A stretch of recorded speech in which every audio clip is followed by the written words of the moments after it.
Olá, já estamos no ar com o Diálogo Jovem Pan, uma conversa franca com pessoas que fazem parte da história do Brasil. A gente discute o futuro político do governo.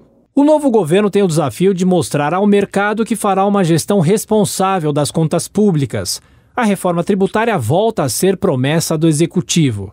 A relação com o Congresso, no entanto, ainda é dúvida e as novas Câmara e Senado tomam posse em 1º de fevereiro.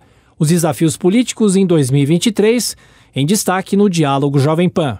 O nosso convidado é o professor Adriano Cerqueira, cientista político do IBMEC de Belo Horizonte. Professor, mais uma vez, muito obrigado por estar aqui conosco na Jovem Pan para a gente fazer uma análise sobre o novo governo, como é que foi o processo de transição também. Bom ano, professor. Bom ano, Thiago. É sempre um prazer estar com os ouvintes da Jovem Pan, com vocês aí. Que tenhamos um ano bom, né? Vamos ver como é que vai ser esse enfrentamento aí que vem pela frente. É isso aí.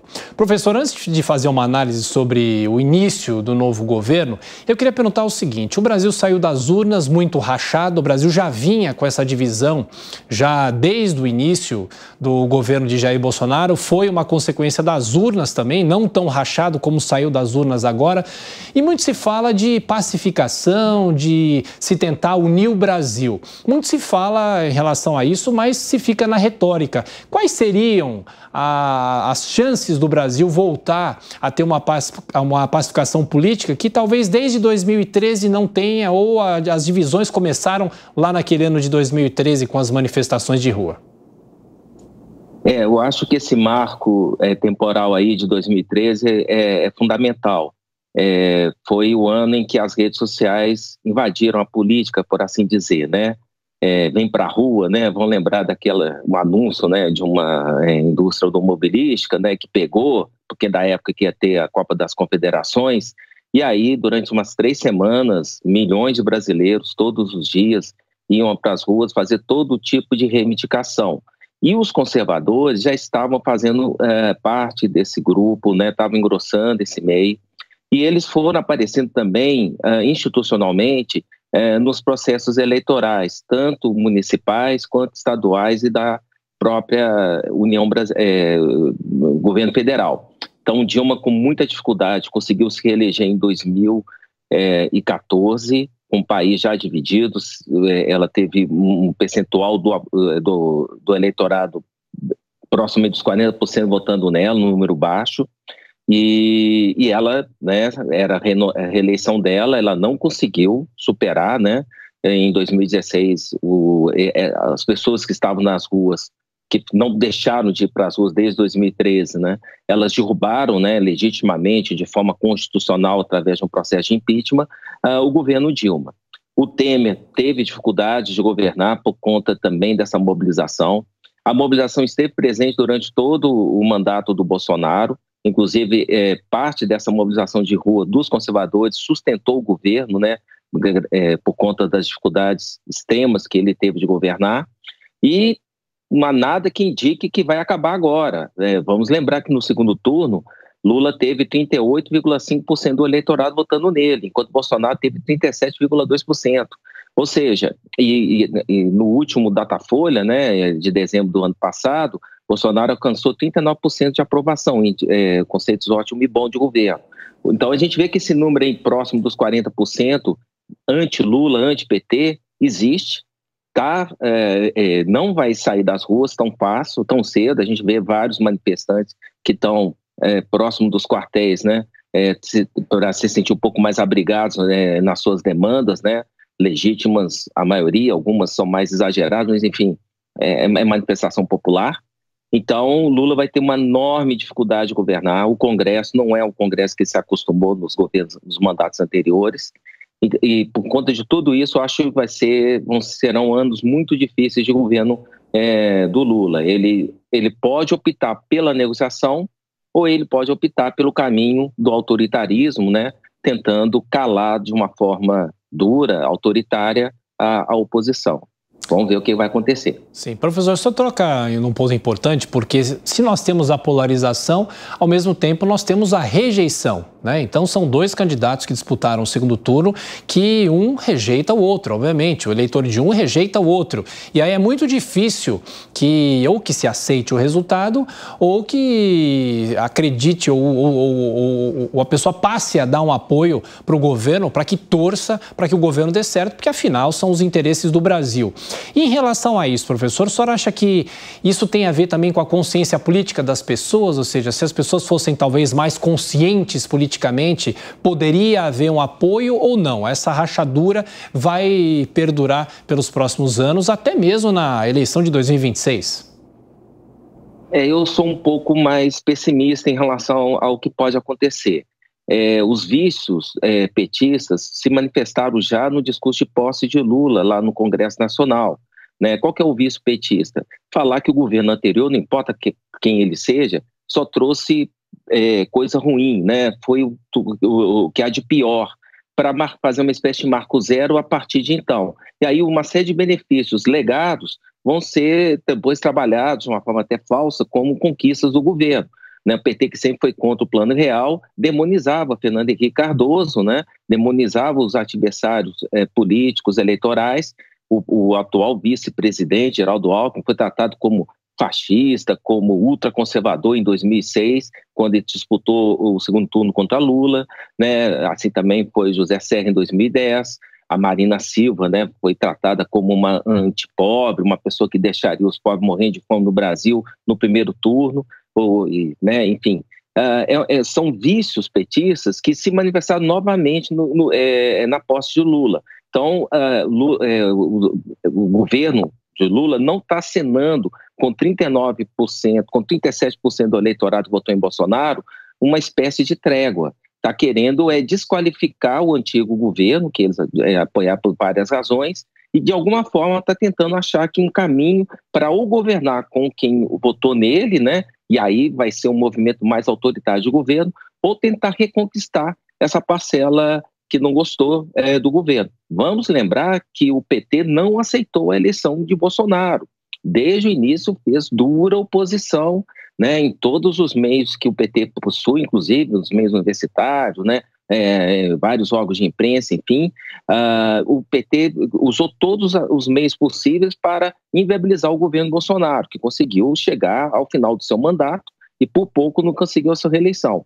Então, estamos num barril de pólvora que já está incendiado, né, por assim dizer, né, vários focos assim, de incêndio já apareceram, e eu não sei se o Lula vai ter disposição ou mesmo condições políticas de destravar isso. Acho que vão ser 4 anos muito difíceis, com muita contestação política, e eu torço mesmo para que não caiamos no autoritarismo político com crimes de natureza política acontecendo, com prisões de deputados, prisões de jornalistas em nome da democracia, né, por fazerem crimes contra a democracia pela fala.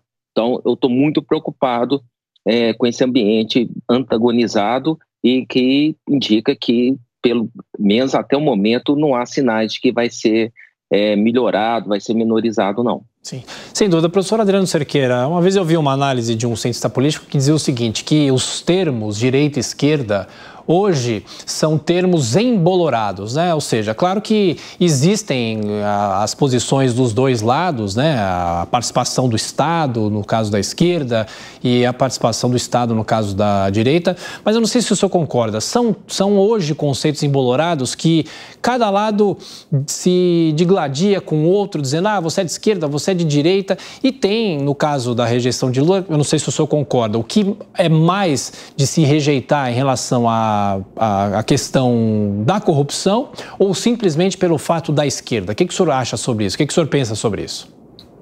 Eu acho que os conceitos de esquerda e direita nunca estiveram tão vivos, né? Não apenas no Brasil, mas no mundo. Isso tem muito a ver com o fato da política em praticamente todo o mundo ter sido dominada pelas redes sociais. O que havia antes era uma editorialização do debate político, principalmente nos principais meios de comunicação de massas, que tinha um perfil mais de centro-esquerda para a esquerda. E aí não havia muito espaço, né, para que os grupos conservadores aparecessem. Com as redes sociais, esse bloqueio editorialista foi furado. Então, houve uma forte mobilização horizontal, né, cabeça a cabeça, podemos falar assim, dos grupos conservadores, e houve esse ressurgimento. A reação do lado do status quo, que tem essa tendência mais esquerdista, eles se autodenominam, entre aspas, né, progressistas, é tratar, né, as verdades, né, os valores dos grupos conservadores como antidemocráticos, como extremistas, as informações por eles compartilhadas como, novamente, muitas aspas, né, fake news, e tentando criminalizar esse tipo de conteúdo. Então, a polarização que está tão visível hoje sempre existiu. O problema é que ela está mais visível agora, enquanto as redes sociais ainda forem um caminho mais livre para o debate político. Alguns países têm reagido de forma reacionária, e infelizmente o Estado brasileiro está nesse grupo, tentando bloquear perfis por conta das falas feitas, e até mesmo criminalizando, né, com não apenas censura, mas também com prisão política, jornalistas, deputados, enfim, que professem determinados valores políticos. Não é um caminho saudável em termos democráticos.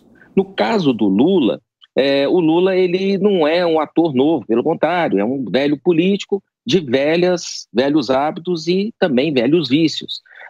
Todo mundo sabe o que foi o primeiro e segundo governo Lula e o que foi o governo de sua sucessora, por ele escolhida, que foi a Dilma Rousseff. Tivemos a pior crise financeira da economia brasileira, né? A pior crise econômica do Brasil, que foi legada a Dilma no seu segundo mandato, que terminou em 2016, e tivemos um esgotamento da capacidade financeira do Estado, bastante endividado pelo modelo econômico, né? Principalmente Guido Mantega, que gerou, né, no segundo mandato do Lula e os mandatos, né, de Dilma.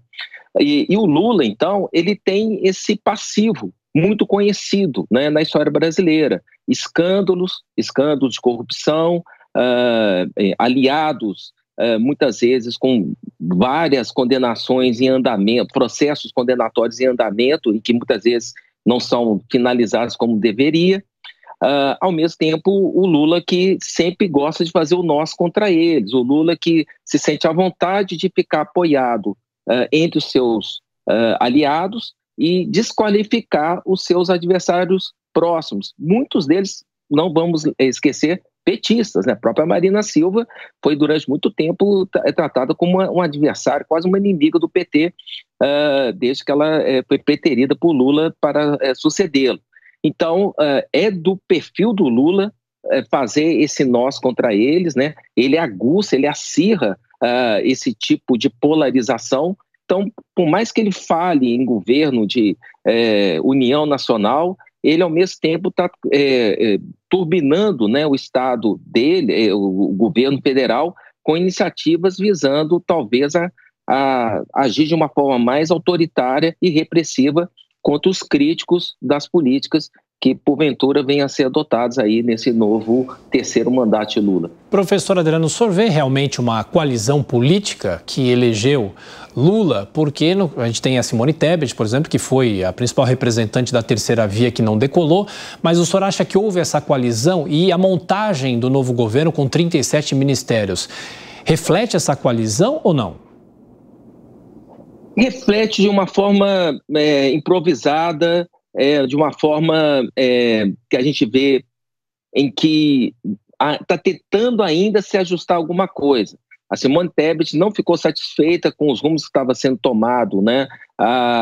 O quinhão, né, dos ministérios que sobraria para ela.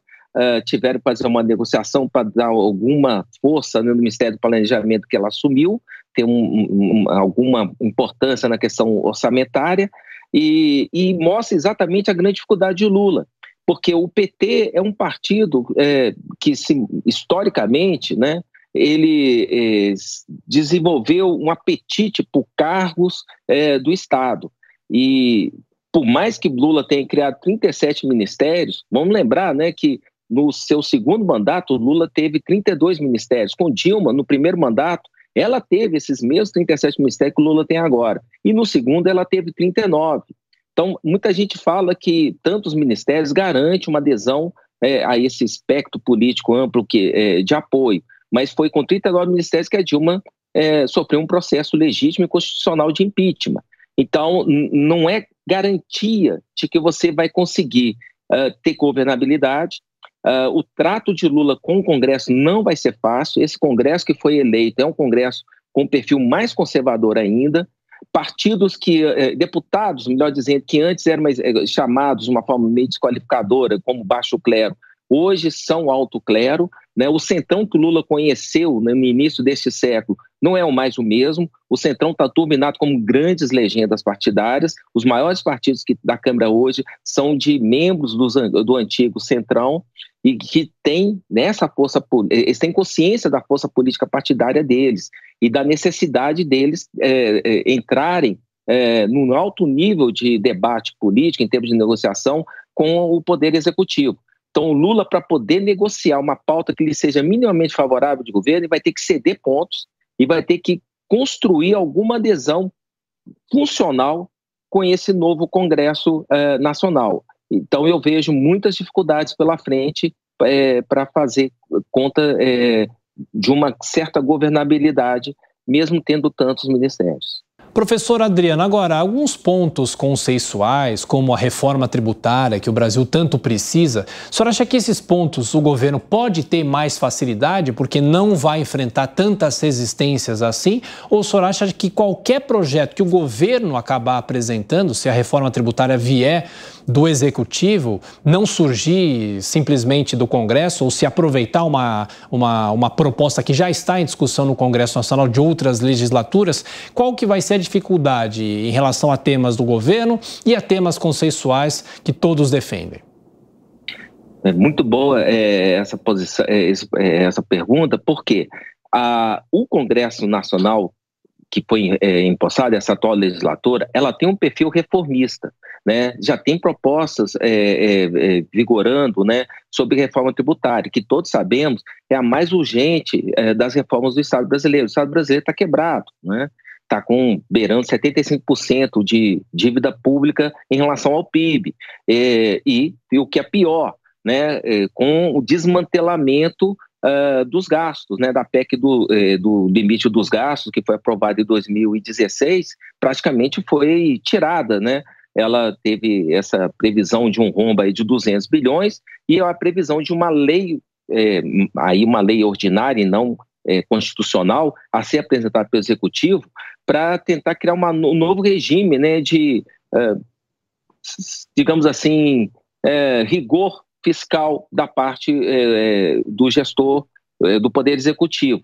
Então, se o Lula, de fato, quiser abraçar essa reforma fiscal, basta ele conversar de igual para igual com o Congresso Nacional, principalmente com o Arthur Lira. Vai depender demais dele, das relações que ele estabelecer com a Câmara dos Deputados para poder fazer essa reforma fiscal. Agora, o problema é que o PT tem um modelo de Estado que é um modelo de Estado gastão, né? Um modelo de Estado que pede forte endividamento e gastos de organismos estatais, né? Empresas estatais. E o perfil do novo Congresso Nacional é um perfil diferente, né? Que aposta mais no modelo da privatização, que aposta mais na iniciativa privada, assumindo as políticas públicas como agente, né, de execução. Então, se o Lula quiser fazer uma reforma fiscal, tributária para valer, ele vai ter que conversar de igual para igual com a Câmara dos Deputados, principalmente. E claro que o Senado entra nessa também. Agora, se ele quiser fazer só, né, uma espécie assim, de um espetáculo, né, de debate público e reviver o velho modelo, né, de endividamento das estatais, né, de apostar, né, em rombos orçamentários, o que vai imprimir, né, um aumento substancial da taxa de juros no Brasil, aí a gente vai ter problemas. Então, para que haja essa reforma fiscal tributária necessária, basta o governo federal, o governo Lula, de fato, querer fazer essa negociação. Senão, mais uma vez, mais um governo vai passar e a reforma fiscal vai ficar para, quem sabe, alguma vez na vida, né? Eu espero estar vivo para ver isso, ser conduzida aqui no Brasil com a urgência e importância que ela merece. Claro, o professor Adriano, o senhor citou Arthur Lira, né? Ele provavelmente será de novo presidente da Câmara na legislatura que toma posse em 1º de fevereiro. O senhor acha que a dúvida maior ainda é o Senado, se Rodrigo Pacheco continua, ou se pode haver uma surpresa, ou até mesmo o Rogério Marinho, que muito se fala, mas nessa semana a gente ouviu algumas conversas de que a candidatura dele estaria desidratada. Até que ponto a escolha dos presidentes da Câmara e do Senado, que o presidente do Senado também é o presidente do Congresso Nacional, até que ponto essa escolha é decisiva para esses projetos de interesse nacional? Ela é fundamental, né? Pela ordem, eu acho a presidência da Câmara mais importante que a presidência do Senado, apesar da gente saber que o presidente do Senado é também presidente do Congresso Nacional.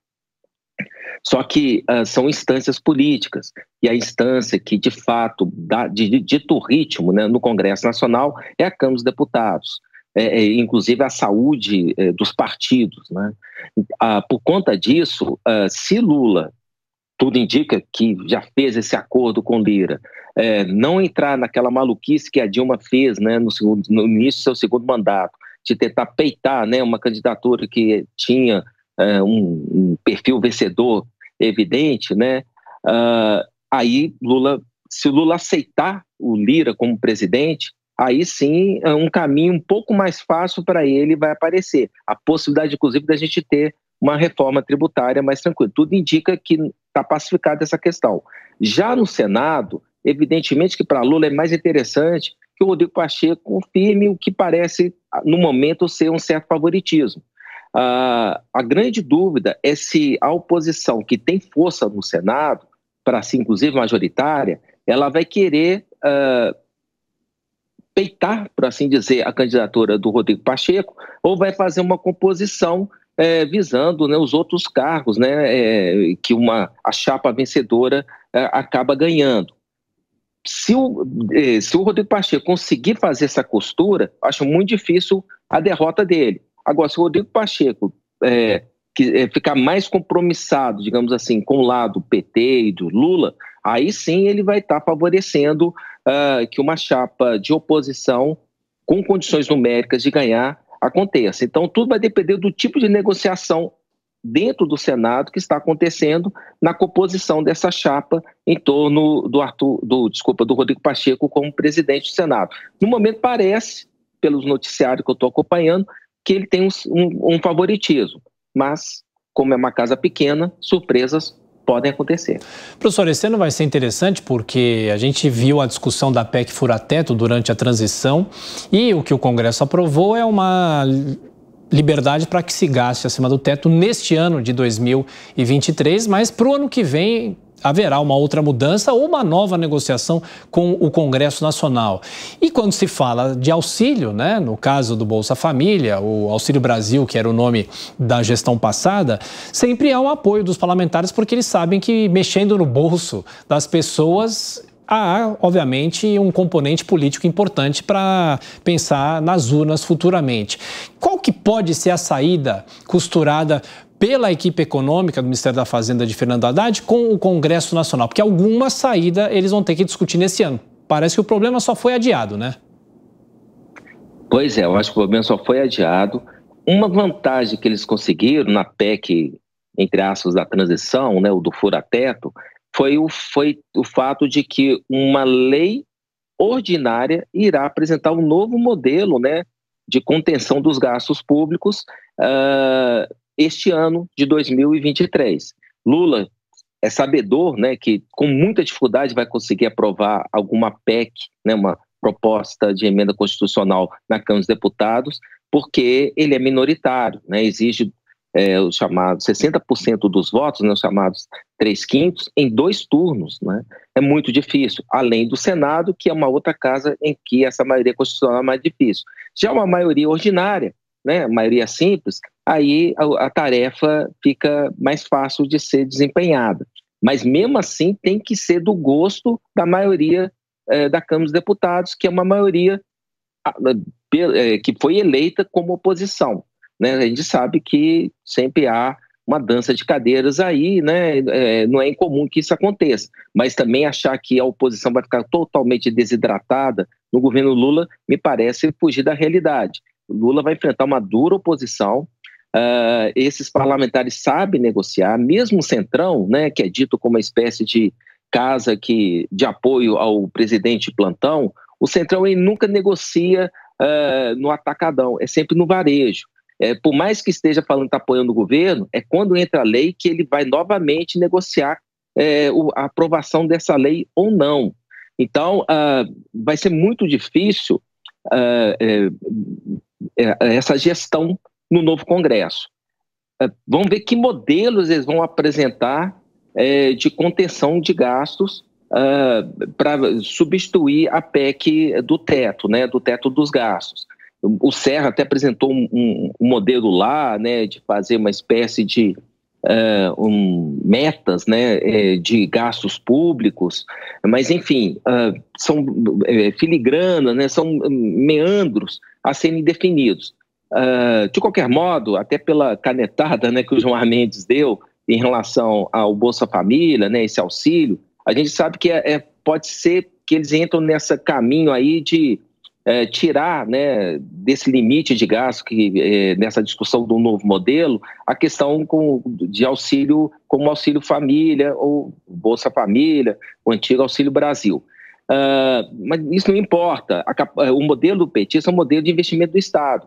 Então eles vão querer tirar o máximo possível de investimentos no setor chamado público dentro desse teto, enquanto que a Câmara provavelmente vai tentar fazer um caminho contrário, vai perder bastante da capacidade de negociação, em parte do Haddad, mas também de Lula, para ver que modelo vai ser esse. Eu confesso que eu não tenho noção do que vai ser apresentado este ano em termos de substituto, né, a PEC do limite dos gastos. A gente sabe que precisamos disso, né? A razão de vida pública está perigosamente alta no Brasil e isso pode ser um grande problema futuro, né?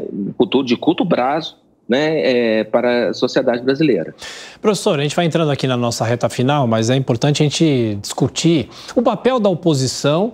É inegável que os dois candidatos que disputaram o segundo turno são candidatos bons de voto, né, porque foram votações expressivas com uma diferença muito pequena, né, uma margem muito pequena. E eu pergunto, qual que vai ser o peso da oposição nos próximos 4 anos? E aí eu cito, claro, o presidente Jair Bolsonaro, que deixou o cargo. Ele foi muito criticado por ter ficado em silêncio desde a derrota nas urnas, e eu pergunto, isso pode interferir na forma como ele deve ser tratado como um líder da oposição nos próximos anos? O senhor acha que ele se perde, que ele, com o passar dos anos, ele vai ser pouco recorrido, vamos dizer assim? O que é possível prever para os próximos 4 anos em relação à oposição? É outra grande incógnita, né? Bolsonaro, ele fez uma história política como deputado. E deputado, ele está sempre trabalhando muito próximo da sua base eleitoral. Ele tem uma ética de representante que poucos políticos que não sejam deputados conseguem ter. Então, o Bolsonaro ele é muito fiel à sua base de eleitores. E isso se reflete, né? É o que a gente chama de um espelho de representação. O representado por Bolsonaro se sente espelhado por ele e vice-versa. Então isso cria uma forte ligação eleitoral. Para que a oposição tenha algum sucesso contra Lula, eles não podem cometer o erro, como Dória cometeu, de sair batendo em Bolsonaro. Eles têm que mostrar um respeito, uma atenção, um cuidado. Zema soube fazer isso muito bem, né? Tarcísio de Oliveira, que assumiu agora, né, o governo de São Paulo, pelo discurso, mostrou uma grande preocupação com isso. Então, o que a oposição a Lula tem que trabalhar muito bem é saber se aproximar do eleitor de Bolsonaro, que é um eleitor poderoso. No primeiro turno de 2022, Bolsonaro teve 33% do eleitorado votando nele. Em 2018, foi 33,5% do eleitorado que votou em Bolsonaro no primeiro turno. Ou seja, o Bolsonaro soube, ao longo do seu mandato presidencial, manter o contato e quase que íntegra a sua base de apoio eleitoral primária, né? São aqueles que no primeiro turno votaram nele. 33%, a gente sabe, põe qualquer pessoa no segundo turno aqui no Brasil. Então, para que a oposição tenha chances, tem que saber trabalhar muito bem com Bolsonaro. O que Bolsonaro vai fazer é uma grande incógnita. Ele sabe que ele é hoje uma grande liderança política brasileira, principalmente conservadora. Ele tem noção disso.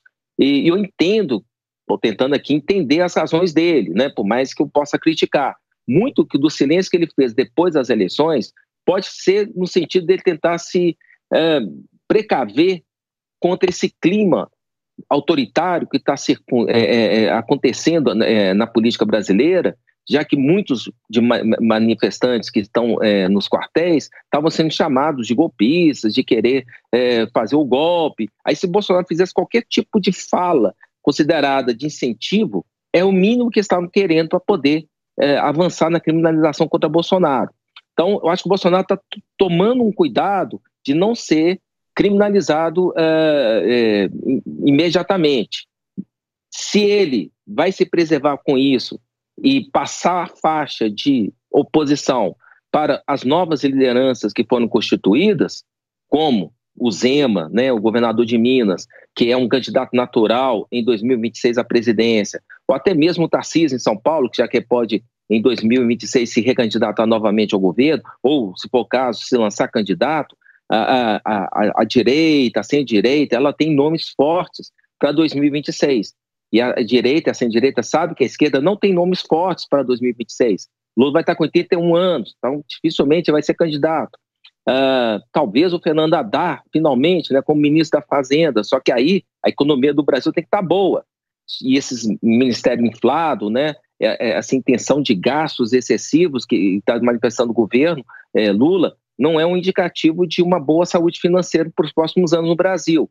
Então, por conta de tudo isso, eu acho que a oposição a Lula, ela tem que tomar um grande cuidado em não perder o pé no eleitorado que é fiel a Bolsonaro, e é expressivo, são 33%.